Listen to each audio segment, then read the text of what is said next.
এই জন্য দুই তিন কথা বলে শেষ করে দিব। আচরণবিধি মানতে হবে। নির্বাচনে অংশগ্রহণ করলে অগ্রিম প্রার্থিতা বাতিল করে দিবে। বিসমিল্লাহির রহমানির রহিম। আজকে বাংলাদেশ জাতীয়তাবাদী দল এবং তার অঙ্গ সহযোগী সংগঠন কর্তৃক, এটা হবিবাড়ি বললে ভুল হবে, সারা বালুকার 11টি ইউনিয়ন এবং পৌরসভা থেকে নেতৃবৃন্দ এসেছেন। বিএনপি, ছাত্রদল, যুবদল, স্বেচ্ছাসেবক দল, শ্রমিক দল, মহিলা দল, তাঁতি দল, মৎস্যজীবী দল সহ অনেক নেতৃবৃন্দ এখানে আছেন। ওলামা দল, আমি সবার নাম বলবো না। আজকের অনুষ্ঠানের সভাপতি আপনাদের আমাদের অত্যন্ত পরিচিত আমাদের শ্রদ্ধেয় ব্যক্তি, থানা বিএনপির সম্মানিত যুগ্ম আহ্বায়ক, বিশ্ব শিল্পপতি ও ব্যবসায়ী জনাব শহীদুল ইসলাম শহীদ ভাই সহ আজকের অনুষ্ঠানের সভাপতি সহ উপস্থিত থানা বিএনপি সম্মানিত যুগ্ম আহ্বায়ক বৃন্দ, পৌর বিএনপি যুগ্ম আহ্বায়ক বৃন্দ সহ থানা এবং পৌরসভার সদস্যবৃন্দ এবং আমার সামনে যারা আছেন বালুকার 11টি ইউনিয়নের বিভিন্ন ওয়ার্ডের এবং বিভিন্ন অঙ্গ সহযোগী সংগঠনের নেতৃবৃন্দ, আজকে সিদ্ধান্ত নেওয়ার জন্য আপনাদের কাছ থেকে অনুমতি নেওয়ার জন্য আজকে আমি বলছি এই মিটিংটা লম্বা করা যাবে না। এমনি এই ধরনের মিটিং করা যায় না। কাজে আমি এই যে কথাটা আপনাদের মুখ দিয়ে শুনতে চাচ্ছিলাম সেই কথাটা বলি যে আপনারা দীর্ঘদিন আন্দোলন সংগ্রামে ছিলেন। 15.5 বছর শেখ হাসিনার আমল, 2 বছর আপনার তত্ত্বাবধায়ক সরকারের আমলে যে বিএনপি কিন্তু অত্যাচারিত হয়েছে, বিভিন্নভাবে মামলা হামলা দিয়ে গ্রেপ্তার করে আমাদের দলের যে ভারপ্রাপ্ত চেয়ারম্যান তাকে দেশ থেকে বাইরে পাঠিয়ে দিয়েছে, সহ ওনার ভাই আজকে মরহুম কুকু ভাই সহ অনেকেই দেশের বাইরে পাঠানো হয়েছে। আমাদের দলের নেত্রী বেগম খালেদা জিয়া, যিনি মুমূর্ষ অবস্থায় এপোলো হাসপাতালে, এবার কেয়ার হাসপাতালে চিকিৎসাধীন আছেন। আপনারা জানেন যে বিভিন্ন প্রতিকূলতার মাঝে এই নির্বাচনটি অনুষ্ঠিত হতে যাচ্ছে।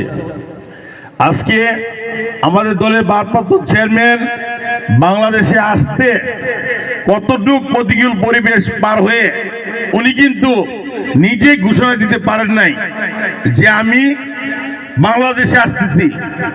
উনি বলছে এটা আমার একার না, এটার সবার সিদ্ধান্ত নিলে আমি বাংলাদেশে যাইতে পারবো।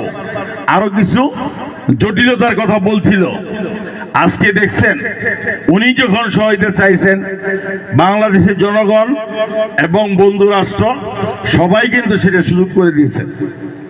আজকে বালুকা অনেকেই বলে বিভিন্ন ভাষায় উচ্চারণ করে, আমরা দেখেছি যাকে প্রার্থী দিয়েছে তাকে বহিষ্কার করলো কেন? চাঁদাবাজি মামলা। তাকে মামলা দিল কেন? চাঁদাবাজির জন্য। মামলা করলো ভুল ত্রুটি, আবার তাকে প্রত্যাহার করলো। মামলা হবে ব্র্যাকের বাউন্ডারি ব্যাংকে জমি দখল করছে, এটা হলো প্রধান। ওইটা তারা গোপন রাখছে যারা বাদী হয়েছে। তারপরে তারা উল্টো করলো কেন? আমরা বলছিলাম মামলা দিতে বলছিলাম আমরা, তারা অপরাধী বানাইল, অপরাধীরে তারা যে মুক্তি দিল সেটা তো আমাদেরকে বলে নাই। আবার তাকে মনোনয়নে উৎসাহিত করেছেন। আমরা নীতি আদর্শের রাজনীতি করে আমরা শহীদ প্রেসিডেন্ট জিয়া রহমানের আদর্শকে লালন পালন করি। আমরা আপসী নেত্রী দেশনেত্রী বেগম খালেদা জিয়ার আপসী নেতৃত্বকে ভালোবাসি। আমরা বিএনপির ভারপ্রাপ্ত চেয়ারম্যান তারেক রহমানের আদর্শকে ভালোবাসি। আমরা এই ধরনের যে বিভিন্ন দূষিত পছন্দ রয়েছে আমরা তার সাথে রাজনীতি করি না। আমরা ব্যক্তিত্ব জলাঞ্জলি দিয়ে রাজনীতি করতে চাই না। আমরা দূষিত কোনো মানুষকে নিয়ে রাজনীতি করতে চাই না। আজকে সিদ্ধান্ত নিতে হবে আপনাদের।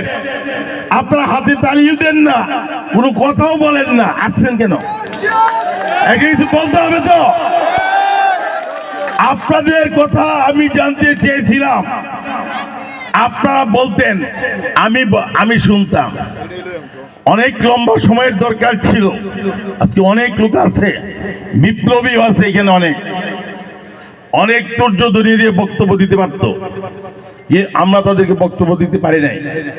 আপনারা হয়তো ইতিমধ্যে অবগত হয়েছেন, সারা বালুকার 11টি ইউনিয়ন সহ পৌরসভার নেতৃবৃন্দ সহ সাধারণ জনগণ, শুধু জনগণ নয়, ব্যক্তি শ্রেণীর, বিভিন্ন পেশার শ্রেণীর মানুষ কি চায়? বালুকা কাকে চায়?